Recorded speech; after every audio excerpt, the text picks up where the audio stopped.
Yeah, and then this is landing at Olinger.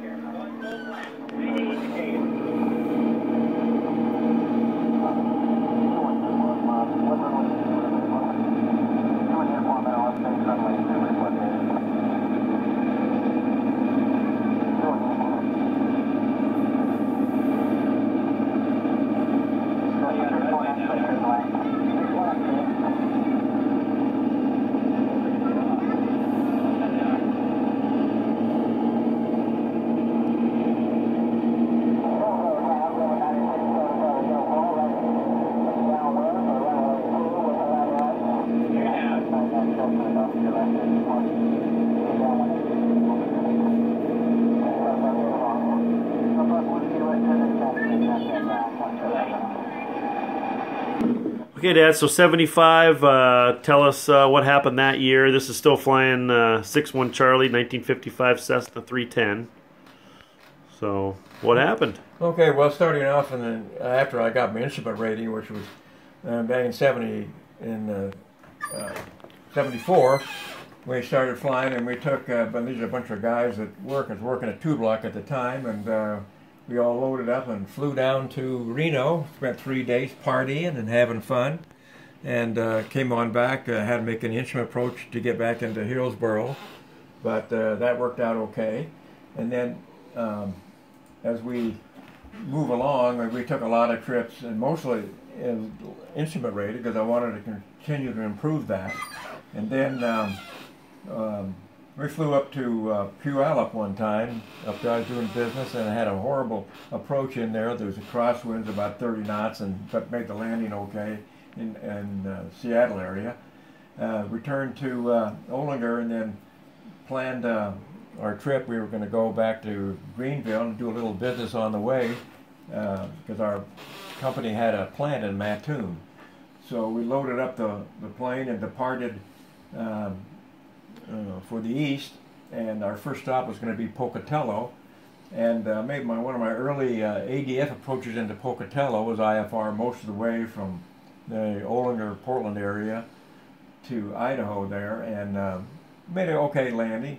Back in those days, we had to do our cross-country planning with manually taking out charts and figuring out which way we're going to go, and then you dial in it to VOR and ILS and things like that in manual. I'm sure wish we would have had a GPS in those days. Yeah, and did you have an HSI in there at the time? No. No? Just had a VOR and an ILS. And hold on, VOR and an ILS for the approach. So we took off from Pocatello, and pretty soon we were solid IFR, and I'm flying up, and I get up about 8,000 feet, and I get a call from ATC, and ATC says, "Say, 6-1 Charlie, where are you going?" I said, "Well, we're headed to the Salt Lake City and then over to Colorado." He said, "Well, you're way off the course line. You're into the mountains." "Well, give me a vector out of here." He said, "We can't. You're in the mountains."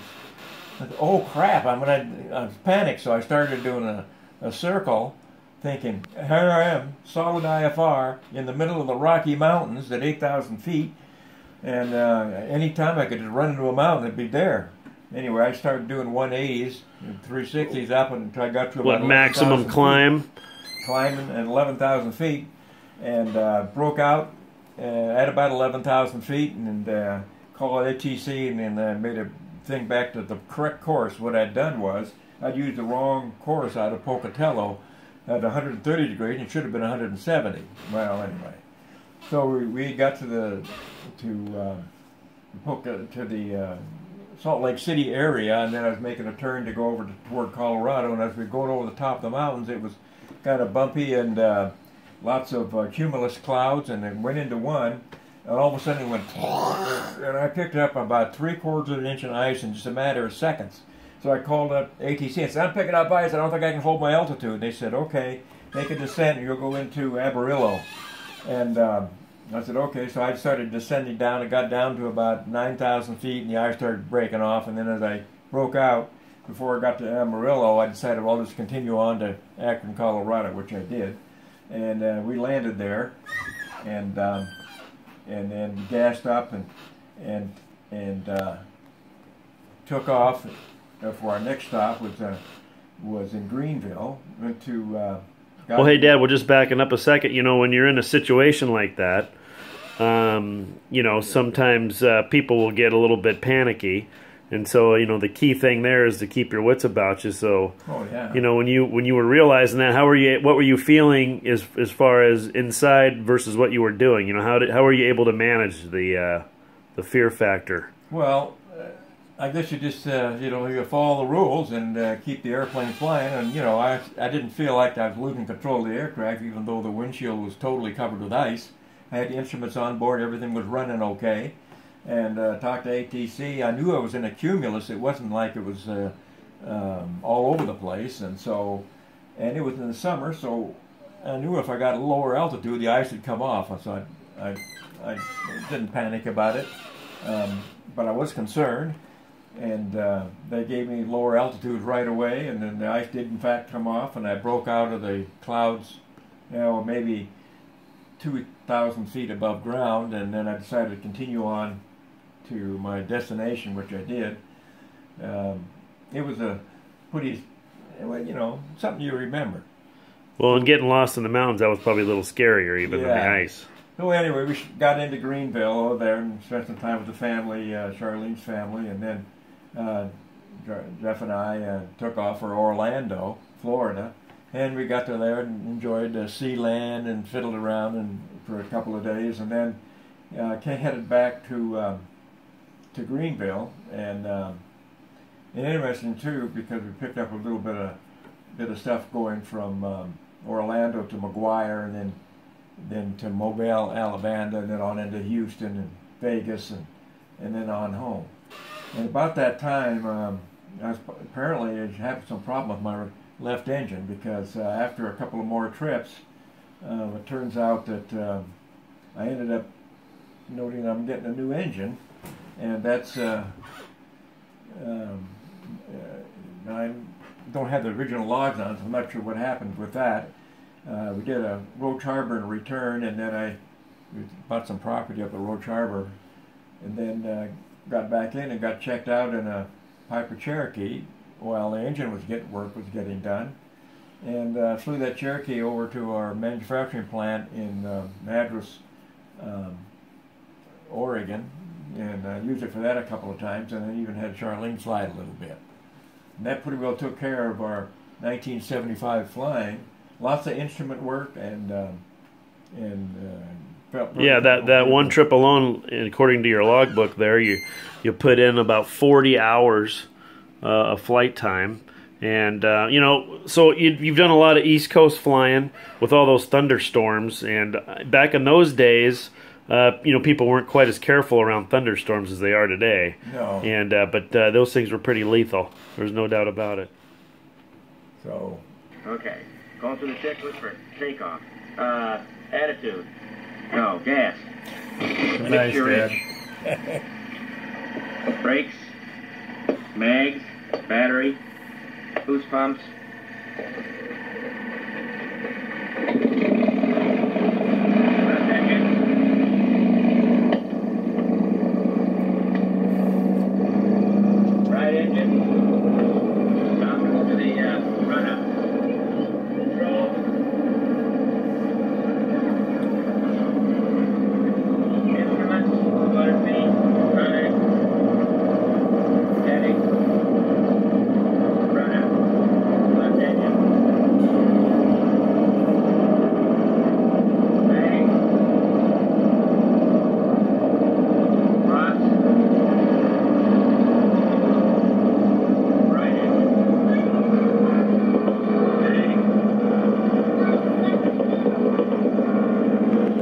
And that's just right in your backyard, right, Dad? Yeah. They're just getting ready to take off or the north.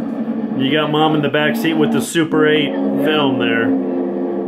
That's taking off out of Olinger right there. Pretty crazy. Yeah. Oh. There you go. And then once you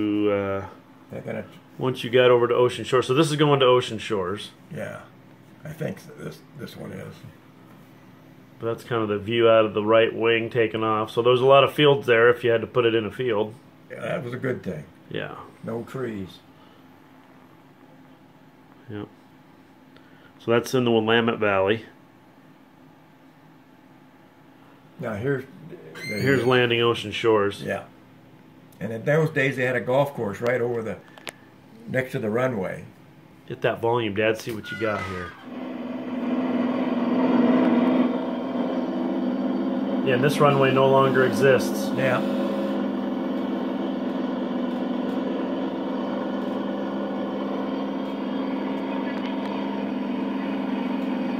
It was about 3,000 foot. Yeah, it's about a 2,800 foot runway, and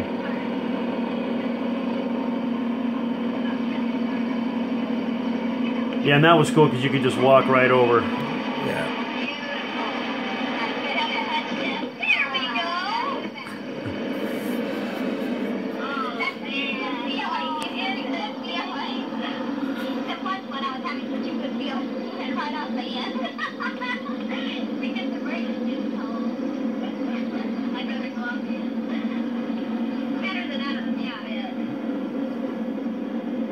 Oh, you got it.